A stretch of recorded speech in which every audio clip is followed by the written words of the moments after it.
What is going on, guys? Nathan here with another Magic the Gathering video. In this video, I wanted to go over my dimmer blue-black mill commander deck.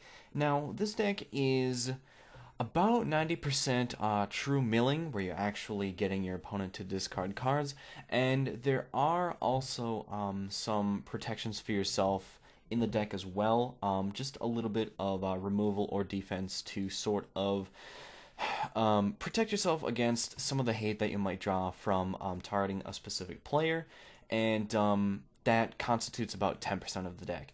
Now, I'll be going over each individual card, but I wanted to go over some base specs as we usually do in these series. First of all, the deck is going to cost about $170. Now, that is not really... Okay, so here's the thing. You could probably make this deck cheaper by finding just cheaper substitutes, but for my intents and purposes, I usually try to max out decks that I want to proxy at about $150. So this deck isn't the cheapest, but you could make it cheap by just finding substitutes for certain cards that will tend to cost quite a bit. For example, you can easily take off about $20 by just simply taking out a lot of these non-basic lands. For example, Urborg, Tomb of Yawgmoth is a $10 card. I actually happen to have this card physically, so I just wanted to include that because if I would build this deck, I would already have something like that already on hand, ready to go.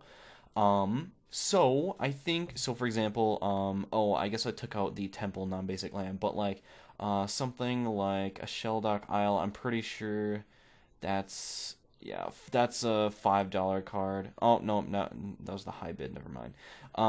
Something like a Drowned Catacombs, I'm pretty sure this is like a $2 card. So it's just small cards like that you can definitely take out and replace with commons or uncommons or whatever you want to just make the deck pretty cheap. But we're going to go with what we have here. So next I want to take a look at the mana curve. Decent mana curve here. This is about what you want to have in Commander. I would say, max out at a 3-drop, but definitely heavy emphasis on the higher drops, such as the 5 or 6. And that's definitely going to be good because Commander typically goes into the higher curves just because they take so goddamn long. And as we see here, the mana curve is split pretty well in terms of card cost and stuff like that. And then we have 27 creatures, so a good spread of creatures, nice, good guys that will definitely put up a good defense if you do end up drawing, some hate with regards to that. And yeah, so okay, we'll go into each individual card. And first off, we want to start off with the obvious card of the deck, the Commander Phoenix, God of Deception. He's a 5-drop 4/7. As long as your devotion to, I mean, everybody knows what God cards do in terms of devotion. 7 because he's a dual dude. And then creatures you control you can tap them. Target player puts the top X cards of his or her library into his or her graveyard, where X is this creature's toughness. Now, that plays, first of all, that's really good, and that's part of the reason why I actually included so many creatures in the deck, is so that you can make better use of Phoenix while he's on the board. It is also worth noting that he does have 7 toughness, so he is like a good guy to tap himself, and if you can actually use that ability with multiple creatures at once, you can get your opponent to discard a ton of cards. And I mean, the deck, I think, I haven't played it yet, but I definitely plan to very soon with some friends. And what I'm thinking is that this deck is going to be good at focusing people down. I don't know that it's going to really play to the multiplayer aspect, so to speak, so there isn't going to be a lot of AoE damage, such as, deal damage to each player or something like that. There aren't really any board wipes. It's just you gotta start milling each person one by one, and I think that's the biggest downfall of the deck. But then again, that's kind of just like how mill works. You have to focus one person and move on from one person to the next. So that is the unfortunate aspect of mill, but otherwise, I think it's gonna be really fun to see how people can get milled. And to be honest, like, there is no defense really against decking out. It is so awesome. Besides something like an Elixir of Immortality, which I'm not sure many people run, at least my friend group. But like I mean, you can put out all the creatures you want. It's just if you can't kill me in time by the time that I mill you out, then you're going to end up SOL. So we'll start out with the creatures here. Probably the most uninteresting aspect of the deck, to be honest. Oh, actually, okay, so I take that back. The spells of the deck usually have a common theme of straight mill. The creatures are where you're going to find some variety, actually. So, all right, I'll just go into them. Bell Tower Sphinx 5 cost 2/5. Whenever a source deals damage to Bell Tower Sphinx, that source's controller puts that many cards from the top of his or library into his or graveyard. This is good because not only does it mill, but it discourages people from attacking you if they happen to be low on cards. So he acts as a nice little chump blocker, or if you want to get him in for the 2 damage, he's flying, so you might get him for 2 damage. Whoop-de-doo, 2 damage. Otherwise, you can also tap him with your commander out to deal to mill 5, so definitely a good high toughness creature with the 2/5. Chancellor of the Spires is a 7 cost blue card 5/7. You may reveal this card from your opening hand. If you do at the beginning of the first upkeep, each opponent puts the top 7 cards of his or her library into his or her graveyard. That is really good. Obviously, it's going to be most advantageous if it's in your opening hand. A small chance of that happening, but it still most likely you're going to play this late in the game when you draw it, and even then it's still good because it is a 5/7 flyer, and when it enters the battlefield you may cast target instant or sorcery card from an opponent's graveyard without paying its mana cost. And by the time it's that late in the game to play a Chancellor of the Spires, you are going to find a good instant or sorcery in some opponent's graveyard just because of all of the milling that will take place. Coffin Queen 3 cost 1/1. You may choose not to untap it during your untap phase. You can pay 3, tap it, and then you can put target creature card from any graveyard, any of your opponent's graveyards, into play under your control. Remove that creature from the game if Coffin Queen becomes untapped, or if you lose control of Coffin Queen. So this is useful because one aspect of mill that's great is that you can essentially steal people's creatures without having to deal with them at all. So basically, if I'm playing, I don't know, let's say my green commander deck, some green guy that likes to run really high cost creatures, and he has like a Colossus of Akaros, best case scenario, he's got a Colossus of Akaros in his graveyard, just because you're able to mill it. Well, you can actually put that on the field under your control, and even if you lose control of it somehow, or lose control of Coffin Queen, that thing is going to be exiled, and it gets around the indestructible of it. So definitely a very good card, especially for a 3 cost. Definitely good. Consuming Adoration, 5 cost, its power and toughness are each equal to the number of cards in your opponent's graveyards. That is huge. Whenever you cast a spell, each opponent reveals cards from the top of his or her library until he or she reveals a land card, then puts those cards into his or her graveyard. Okay, this is absolutely fantastic on 2 fronts. First of all, this thing is going to be massive. You are going to be playing a 20/20 minimum, because by the time you're going to play 5 cost, there's going to be so many cards in your opponent's graveyards. And, okay, so first of all, you get a massive creature. Second of all, whenever you cast a spell, each opponent reveals cards from the top of his or her library until he or she reveals a land card. That's good for 2 reasons. First of all, you get free mill. Second of all, that person is then going to draw that land card for their next turn, essentially putting them a card down. In Commander, land, like, there's land tends to be, accumulate on the board pretty fast, just because Commander takes so long, and when you're in the late game that far, having land on the top of your deck is even more useless than if you were to play like any 60 card format.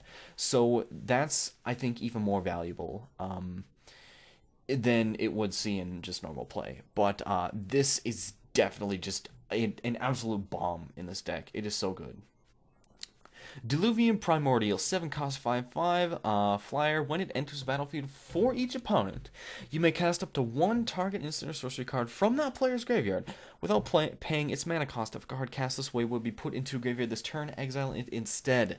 So if you're playing the standard 4-player Commander multiplayer match, then you get to cast 3 instant or sorceries cards, essentially of your choice, without paying their mana cost. That is, like, I don't even know if I need to put that into words how good that is. That's just value, value, and more value. Dimmer Doppelganger, this is a really good card. 3 cost, 0/2, but you can pay 3, and you can exile target creature card from a graveyard, and essentially this card will become a copy of that card, and you can also gain the ability to then change it into another card. So, essentially this is almost the same thing as Coffin Queen, because you can basically take a card in a graveyard, for example, Colossus Vagros, best case scenario, just a massive 10/10, and you, by paying 3 mana with this card, and then paying the additional 3 to copy it, you can then have a 10/10 defender, best case scenario, of course, but just being able to take control of the creatures that are in these graveyards is so good, just because in Commander, that's an extra powerful ability, because you have multiple people whose graveyards are going to be accumulating, and more variety and more chance of finding something good in those graveyards. Dreamborn Muse, 4 cost 2/2. At the beginning of each player's upkeep, that player puts the top X cards of his library into his or her graveyard, where X is the number of cards in his or her hand. This is basically just a standard mill creature. I don't really need to go into that anymore. Duskmantle Guild Mage, 2 cost 2/2. You can pay 3 whenever a card is put into an opponent's graveyard from anywhere this turn. That player loses 1 life. And then you can pay 4. Target player puts the top 2 cards of his or library into his or graveyard. So this creature starts out looking inefficient. You're paying a lot of mana for very little, but what you do is you combo this ability with one of these spells. So, for example, best case scenario, you play a Traumatize. Target player puts the top half of his library rounded down into his graveyard. So, that's going to be minimum. I don't know. Let's just say your opponents are going to have 80 cards left in their deck because a few turns have passed and they're going to be drawing their cards. So they're going to discard 40 cards from Traumatize. And we're going to go back here. You pay 3.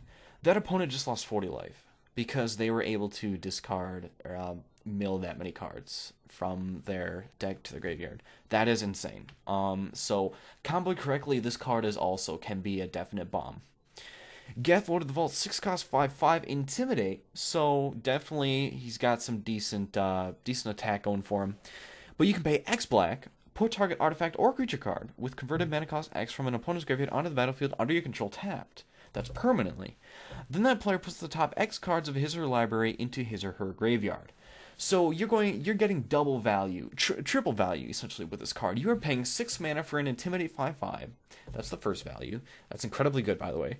But you can straight steal your opponent's creatures for X black mana, and that's amazing.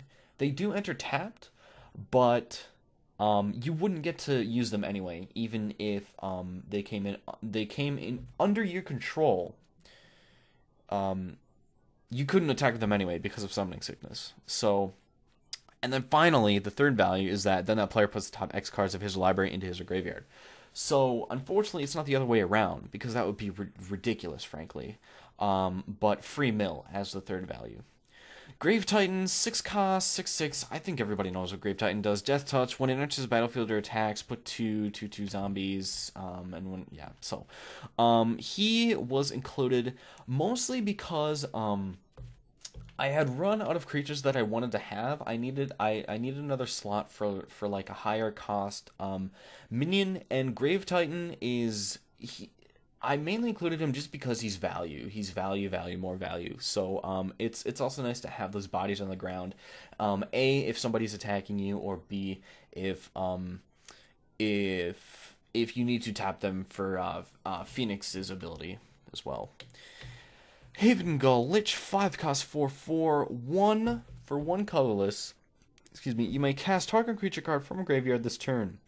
When you cast that card this turn, it will gain all activated abilities of that card until end of turn. So, not only do you actually get to have the abilities of whatever card you choose. So if, for example, if you bring back like a Jazal Goldmane or something, somebody that has a really, really good ability, you get that ability with Haven Gull Lich, which is cool. and you actually get the card permanently as long as you pay its mana cost. So definitely a good, very good card.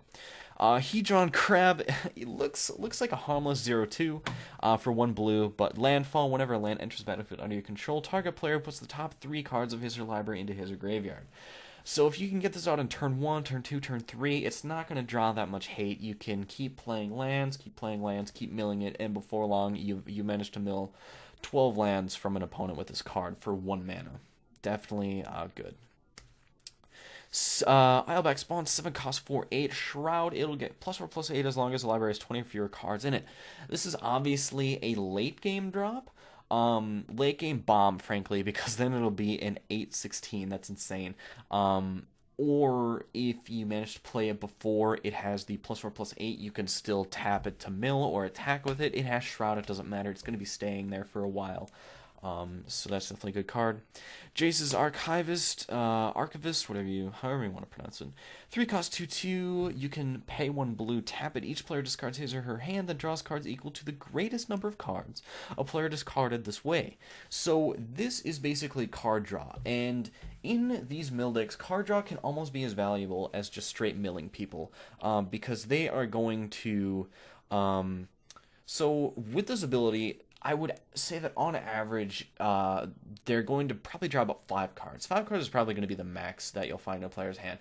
Or if somebody happens to get a gigantic hand with something like a Reliquary Tower or like some sort of unlimited hand size mechanic on the board, then they're going to be drawing a ton of cards, and best case scenario, they'd start to discard, which means it was basically free mill in the first place. But when you start proccing card draw on mill, that's when you start, like, that's almost free mill in itself. It's just you have the danger of those people losing those cards. It can also refresh your hand if you need it to, because if you're out of cards, you can then pay the mana, tap this card, and you get a full hand again. So definitely good there. Next, click 4 cost 1/4. So again, that higher toughness for power ratio to tap it with the Phoenix ability. Flying, you can pay 2, and I believe that is the untap. Target opponent removes the top card of his or library from the game. Until end of turn, you may play that card. So actually, I think I just caught this. I'm not entirely sure if that is going to, if every time it's untapped. So let's say you actually, like, you know what, I'm just gonna skip this card because I think I might take this card out of the deck. I didn't realize that it was the untap symbol, so I needed to probably look closer at that card. So we'll see what I can do with that, or find in terms of replacement. Lord of the Void, 7 cost 7/7. Flyer, so it's a nice little demon there. Whenever Lord of the Void deals combat damage to a player, which will probably happen, or you can find somebody who doesn't have any defense against flying, so that it'll proc this ability. Exile the top 7 cards of that player's library, then put a creature card from among them onto the battlefield under your control. Again, just stealing your opponent's creatures, so much value, great card. Mages of the Jar, 5 cost 3/3. You can tap it and sacrifice it. Each player removes his or her hand from the game face down, draw 7 cards. So imagine that those cards are just set off to the side for now. You draw 7 cards. At the end of each at the end of the turn, each player discards his or her hand and returns to his or her hand each card he or she removed from the game this way. So, what this means is that you essentially mill from everybody 7 cards, assuming that they don't have an instant or something that they can use on your turn. You refresh your hand, you're able to cast stuff from the 7 cards that you drew. Then you discard those cards. Everybody discards those cards. So 7 cards milled from each player, and you get your hand back. So definitely an interesting card. Good to use if you basically have open mana and you're out of cards to use. Yeah. So Massacre Worm is kind of a filler card. I was looking for another higher cost creature, and this card is a little bit defensive against specifically token decks. It'll cover zombies, soldiers, whatever. Because it's a 6 cost 6/5. When it enters the battlefield, creatures your opponent's control get -2/-2 until end of turn. Obviously, if they turn to 0 health, they will die. Whenever a creature an opponent controls is put into a graveyard from the battlefield, that player loses 2 life. So, this card essentially, here, let me look up the cost really quick. Oh, it is a $6 card. So this would be another one of those cards. If you really want to lower the cost of the deck, just find something cheaper. Anyway, so this is a little bit defensive against, first of all, token decks, which are pretty common in Commander, and anybody that might be focusing you because you're focusing them, frankly. So it's a little niche, but it will definitely find a place during the match at some point, just because tokens tend to accumulate a lot in Commander. Mortivore, 4 cost. Its power toughness are each equal to the number of creature cards in all graveyards. That's really good. And then you can pay 1 black and you can regenerate it. So, essentially, I would say that on average, it's probably going to be equal to, best case scenario, 10-10. Average scenario, probably a 5-5. There are probably going to be 5 creature cards in all graveyards. That actually might be on the low end, because I'm thinking if you have 4 people and you've been playing for a while, actually, each person, I'm guessing, is going to have, multiple things, basically, in their graveyard, whether stuff gets killed on the battlefield or it's just straight mill. I would say, on average, probably about a 7-7 or an 8-8, but then you get to then regenerate it. So almost just like an indestructible 7-7 or 8-8 for 4. So that is massive value. Very good card. Nemesis of Reason, 3 cost, 3/7. Again, that high toughness to low power ratio, so you can tap for Phoenix. Whenever it attacks, defending player puts the top 10 cards of his library into his or her graveyard. So just a nice little mill card there. 10 cards is a lot, too. Una, Queen of the Fae, is a 6 cost, 5/5 flyer. You can pay X blue or black, choose a color, target opponent exiles the top X cards of his library, so straight mill, very good. For each card of the chosen color exiled this way, put a 1/1 blue and black fairy rogue creature token with flying on the battlefield. So, if you, you're probably going to be facing a decent amount of monocolored decks in Commander. So, if you just say, white, and then you mill them for, let's say, 7 because you paid 8, you're probably going to get 6, 5, 1/1 flyers on the field, which are good chump blockers, and again, it's just massive value for Commander. Reaper from the Abyss is really just a card that I included, again, because I was looking for another high-cost creature slot, and I wanted to get a very, a creature with good value, because Reaper from the Abyss is good for controlling. It tends to draw a lot of hate just because people really, really don't like its morbid ability, but it is a 6/6 flyer, and if you manage to proc its morbid ability, which it might happen less than you think, to be honest, just because this card draws so much hate, but you can definitely use it to control the board. You can influence the politics of the match, so if somebody is targeting you, they really don't like you, then you can start controlling their board a little bit more. Riddle Keeper, 3 cost, 1/4. Whenever a creature attacks you or a planeswalker you control, that creature's controller puts the top 2 cards of his or library into his or graveyard.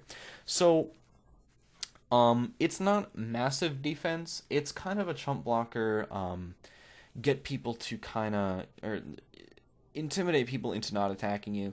Not the best, in terms of just the top 2, but, it is good. It is a good defense against, token decks. So, for each creature that's going to be attacking you or a planeswalker you control, so if somebody attacks me with 10 1/1 soldiers, then, they're going to be milling 20 cards out of their deck, and it's like, do you really want to do that? So, a little bit of a good defense against token decks again, and I felt that it was appropriate because tokens are seen a lot in Commander, as I said before. Sewer Nemesis is a 4 cost. As it enters the battlefield, choose a player. Its power and toughness are each equal to the number of cards in the chosen player's graveyard. Whenever the chosen player casts a spell, that player puts the top card of his or library into his or graveyard. So, this is a good follow-up card, basically, to focusing somebody. For example, if I'm focusing player A, and I have managed to mill 30 cards, 40 cards out of their deck, this is going to be a massive creature. It's going to be a super massive creature. It's going to draw a lot of hate because it's massive. But for a 4 cost, you can't argue with that, and you also get free mill, a little bit of a defense against that person. If they're low on cards, they're probably not going to be casting that many spells. Zazdek, Lord of Secrets, is a 3, 4, 5, 6, 7. I have to count today, I guess. A 7 cost 5/5 flyer. If this card would deal combat damage to a player, instead, put that many +1/+1 counters on Zazdek, and that player puts that many cards from the top of his or her library into his or her graveyard.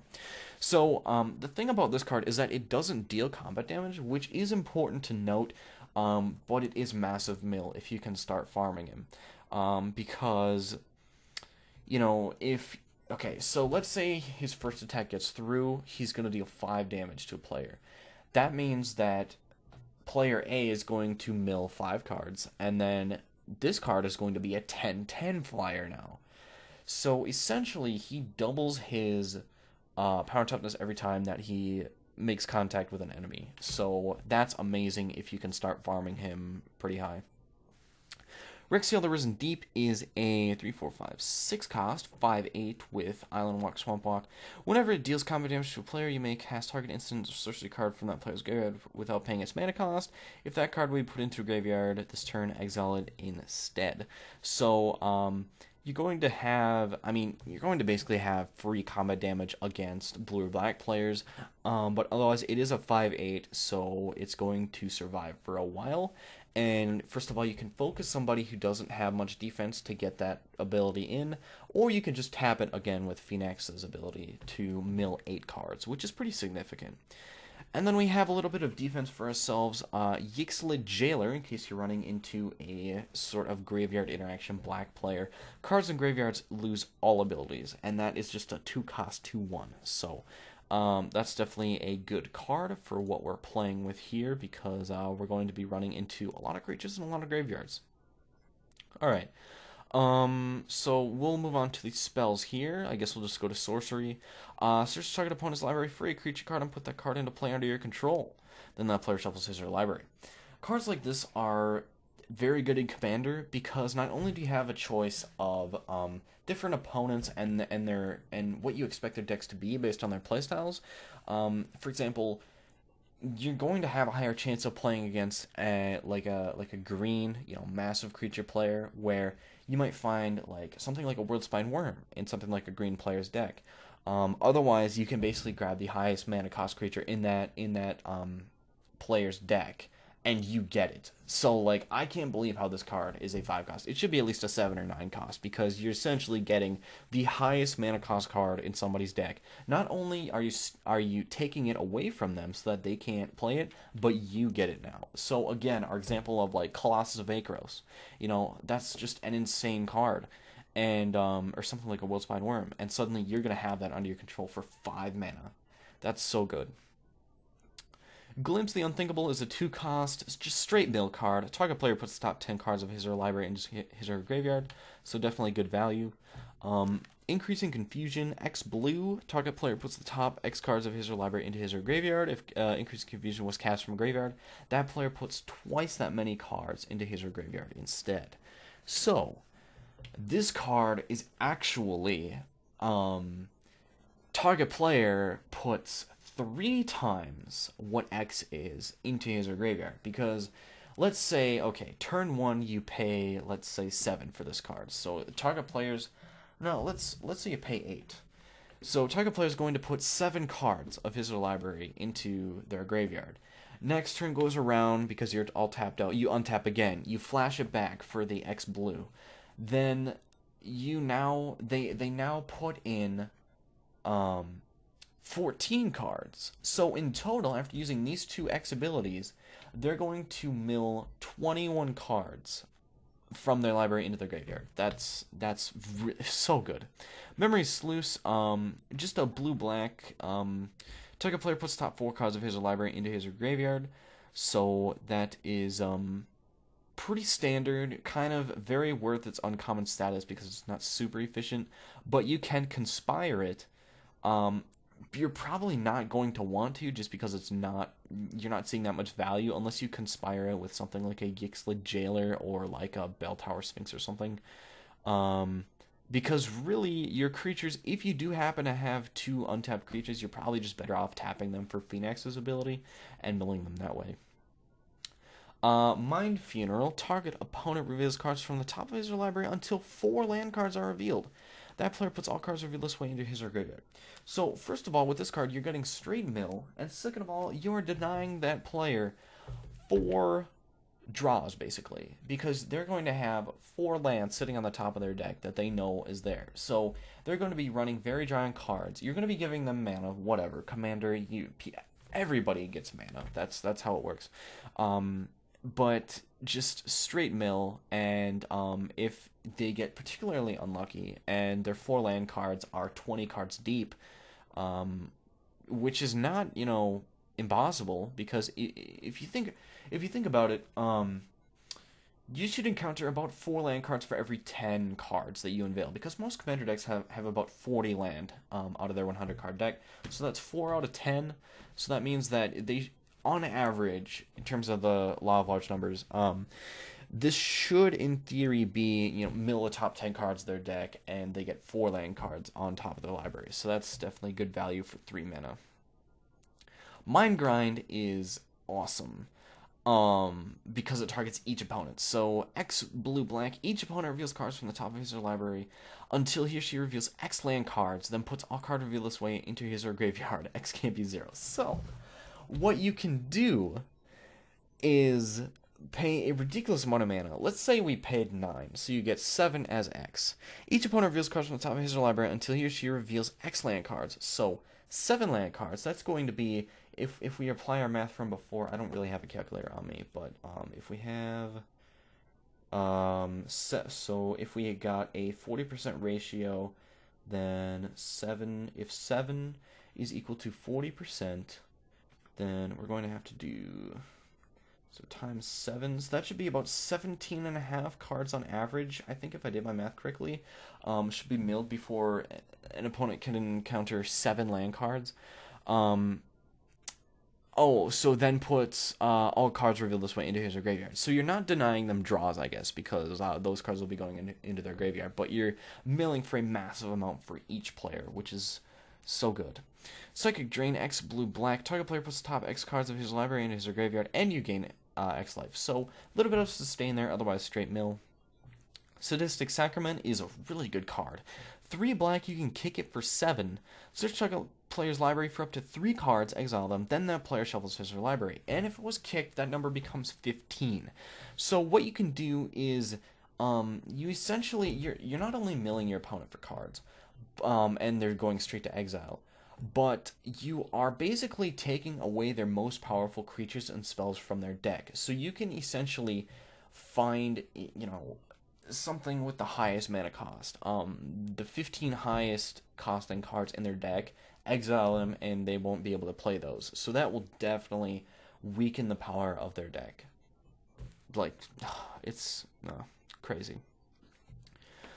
Telement and Performance 5 cost. Target opponent reveals cards from the top of his library until he or she reveals a creature card. That player puts all non-creature cards revealed this way into his or her graveyard. Then you put the creature card into play under your control.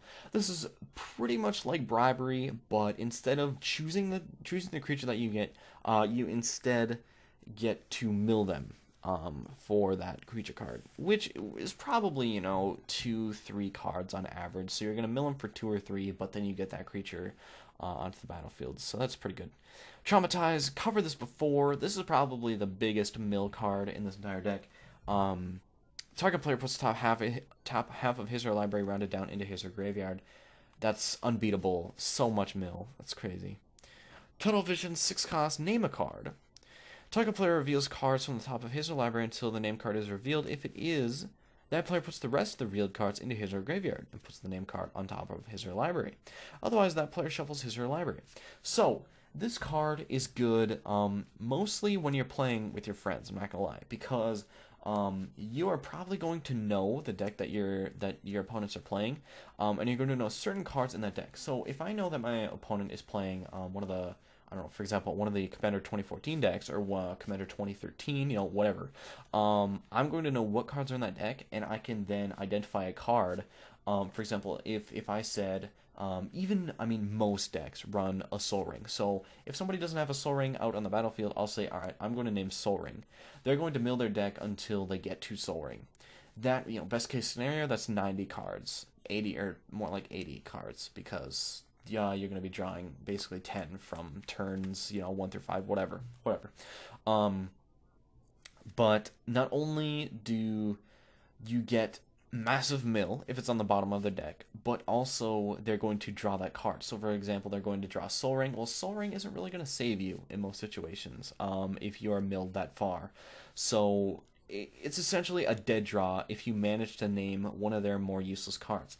And finally, as a backup, if you don't know any of the cards in your opponent's deck, you can just name like a basic land card, and they'll just draw that.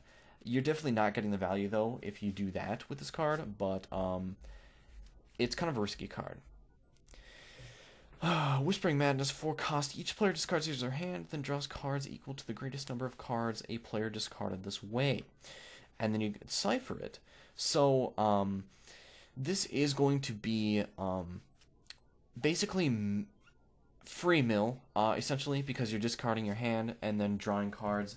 And this is each player, so if it happens to be you as well, which it probably will, it will because it's a sorcery, then you get to refresh your hand. So if you happen to be low on cards, this is also good. You just get to refresh your hand. And then you can cipher it, so you exile the spell, encode it on a creature you control. Whenever that creature does combat damage to a player, it will then proc this card again. So, definitely an interesting card. For a 4 cost, it's not the most efficient at what it does, but it does target every player, so I'm not really complaining, because it is a little bit more efficient when you take that into account. Altar of Dementia, 2 cost. You can sacrifice a creature. Target player puts a number of cards equal to the sacrificed creature's power from the top of his or library into his or her graveyard. Now, the reason that I included this card in here, because it's kind of bad, actually, when it comes to milling. Because you have to sacrifice so many creatures. And this isn't really a creature-heavy deck. Like, you don't have, token generating, like zombies or whatever. But what you can do, actually, with this card on the field is, if you encounter, like, a 9/9, I don't know, just a 9/9 or a 10/10 massive creature, because you might see those in Commander, then you can actually declare one of your creatures as a blocker, knowing that it will die, and then before it actually dies from combat damage, you sacrifice it using this, and you get free mill out of your creatures that are going to die anyway. So that's kind of why I put it into here, or put this card in the deck, because it's free chump blocking, and you get free mill if your chump blockers are going to die, basically. And for a 2 colorless cost, that's definitely not bad. Altar of the Brood, 1 colorless. Whenever another permanent enters battlefield under your control, each opponent puts the top card of his or library into his or graveyard. So, if you're playing a 4-player commander match, then this is going to be 4 mill cards for any permanent entering the battlefield under your control. So any land, any creature. So this is going to be very good value. Very good value. Bone Horde has the potential to be a massive bomb as well. This pretty much counts as a creature. 4 cost living weapon equipped creature gets +X/+X, where X is the number of creature cards in all graveyards. So again, like I said before, one of the examples that I used was there's probably going to be on average maybe about 7 creature cards in a graveyard during the mid to late game at all times. So using that sort of logic, then you're going to be playing a 4 cost 7/7. Otherwise, you can equip it to a different creature. For example, like a Staz deck Lord of Secrets, to then proc even more milling, more gaining of +1/+1 counters and stuff. Otherwise, just a really good card. Font of Mythos, 4 costs. At the beginning of each player's draw step, that player draws 2 additional cards. So, this is not only sort of a group hug where everybody gets to draw cards, including you, but it will proc even more milling because it's just forcing card draw, basically, which is good. Keening Stone, 6 cost. You can pay 5 and tap it. Now, this is really good. Target player puts the top X cards of his or library into his or graveyard, where X is the number of cards in that player's graveyard. So, if you essentially it doubles the size of target player's graveyard. But this can be used to mill somebody really, really fast. Because if somebody has, for example, 10 cards, we'll just go on the low end. Somebody has 10 cards in their graveyard. They're going to put, you're going to pay 5, tap this. They're going to put, they're going to mill 10. Next turn, you pay 5, tap this. They're going to mill 20. Next turn, you pay 5, tap this. They're going to mill 40. Wait, 20? Okay, so they have 10, so they put 10. So their graveyard is now 20. They're going to mill 20. And then next turn, their graveyard is 40. They're going to mill 40. So essentially, this can kill somebody in like a couple of turns. Easily. Very easily. Very great card. Probably going to draw a lot of hate, though, and it is pretty mana heavy, but it's definitely worth it. Mesmeric Orb, 2 cost. Whenever a permanent becomes untapped, that the permanent's controller puts the top card of his or library into his or her graveyard. So this is going to be milling everybody, unfortunately, including you. But you are typically going to be better off than all of your other opponents in terms of cards in your deck. So I'm not really concerned about that.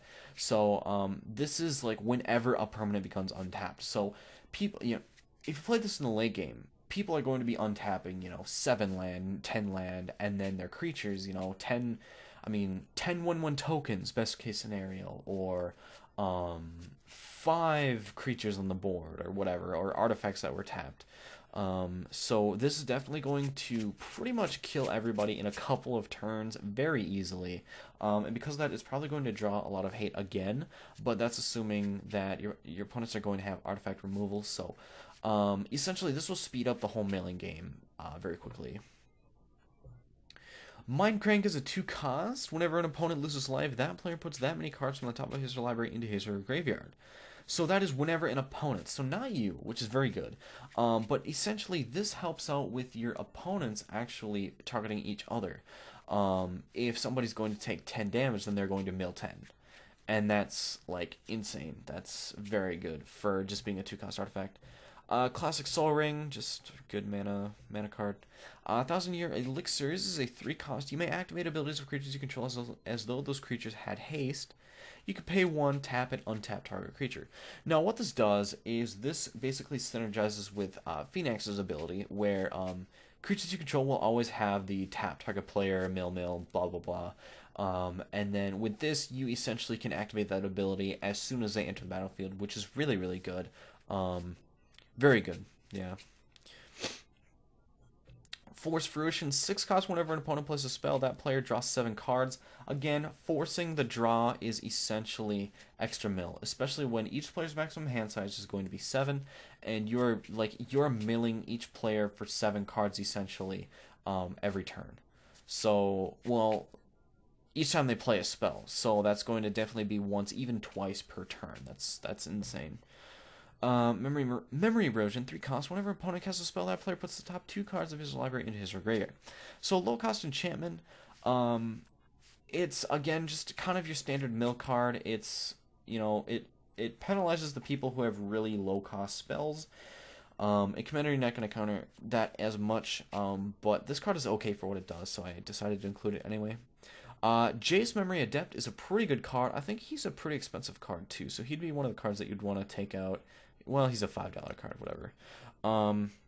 But he is mainly in here for his second ability. So he's a 5 cost, 4 health.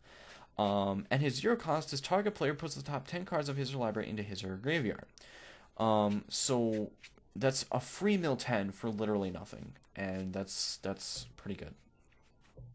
Every turn that is too. So we cover the land. We've got just some, standard dual lands basically. Dimmer Aqueduct is a nice bounce land. Evolving Wilds, especially with the new Dragons of Tarkir reprint. Drowned Catacombs. Like I said, this is one of those cards that you could probably just include if you're looking to make the deck cheaper. Drawer Isle, blah blah blah. Urborg. Take Urborg out if you want to make it cheaper. Yeah, basically just dual lands all over. And finally, our instance is Archive Trap, 5 cost. If an opponent starts his library this turn, you may pay 0 rather than pay Archive Trap's mana cost. Target opponent puts the top 13 cards of his library into his or graveyard. So it's good. It's straight mill, and if you happen to run into a green player who searches their library a lot, then you can essentially just cast this card for free and mill them for 13. So mill 13 for 0 is nice. And then Blue Sun Zenith, I did this because it can serve you in many ways. First of all, you can pay, well, okay, so you pay X blue blue blue, and then target player draws X cards, and then it gets shuffled into your library. So, first of all, you can draw cards yourself if you have any long cards, although that's probably not likely to happen with things like Font of Mythos and stuff like that. But this is instead mostly to force another person to draw a bunch of cards, because it is target player. So if somebody's really low, on cards in their deck, then you can force them to finally draw those last few, and it's almost straight mill at that point. Fated Return is, I think, the highest cost spell in the deck, other than Blue Sun's, well, whatever. But put target creature card from a graveyard onto the battlefield under your control, it gains indestructible. If it's your turn, scry 2. So there are many ways that you can abuse this card. I mean, like, if somebody has a Wormcoil Engine, you get an indestructible Wormcoil Engine. Best case scenario. Worst case scenario, you get just a chump blocker for indestructible. Even though you would pretty much like never cast this card if you don't see something good in the opponent's graveyard. And like indestructible survives board wipes, so you're going to be immune to some of that, which is great. Grisly Spectacle, 4-cost, destroy target non-artifact creature. Its controller puts a number of cards equal to that creature's power from the top of his library into his graveyard. So, essentially this is just a mill-themed murder spell, so that's kind of just why I included it, just to fit the theme of the deck, I guess. And a little bit of extra control, which is nice. Hinder is the Tuck counter spell. 3-cost counter target spell. If it's countered this way, put that card on the top or bottom of its owner's library. So, it's not necessarily a mill card, but this card you almost need to run in blue commander decks, because tucking people's commanders away is so douchey, but so good at the same time. So, Induce Paranoia, 4-cost counter target spell. If black was spent to play it, the spell's controller puts the top X cards of his library into his or her graveyard, where X is the spell's converted mana cost. So, most likely you're probably going to play this against someone who's going to play like a 6 or 7 cost spell, something like that. So not only do you counter the spell, which is actually about a 2 mana ability, but you then get to mill about 7-6 cards for that extra 2 mana, basically. So that's a good card there. Perplex is a 3-cost counter target spell unless its controller discards his or her hand. I would say that this is probably the weakest card in the deck. I'm not gonna lie, because it's a little bit situational, because they'd need to have a full hand. Again, they probably will with things like Font of Mythos and other card drawing shenanigans that can occur, but people might just discard their hand. I mean, it's either a mill 7 best case scenario for 3, or you just counter target spell. So I'm not too keen on this card, but whatever.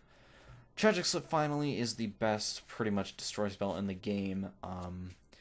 Just a 1-cost target creature basically gets -13/-13 because you're only going to use it when its morbid ability is going to proc. So just a classic in terms of commander, really.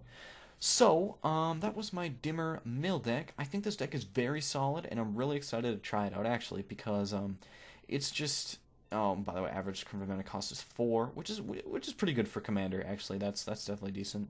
But I am excited to try this deck out, because, it just looks so fun, how you can just focus somebody down, and, like, I'm excited to make people feel helpless. That sounds really bad, but like that's really what milling does, is that milling gets around not only like combat, it gets around dealing damage and bringing people's life totals down. You can just straight mill somebody and then they lose the game, and that's how that works, which is why I think this deck looks really fun. So if you guys want to proxy this, then definitely feel free to try it. It should be a grand old time, as Commander usually is. But yeah, so that's the deck. Hope you guys enjoyed it. Feel free to try it out, and feel free to leave a rating on this video, and feel free to subscribe and all that stuff if you enjoy this type of content, because I have a couple of other decks that I want to show off still within the next couple of weeks. And yeah, so feel free to subscribe and all that stuff, and I'll see you guys later. So have a good one, and peace out.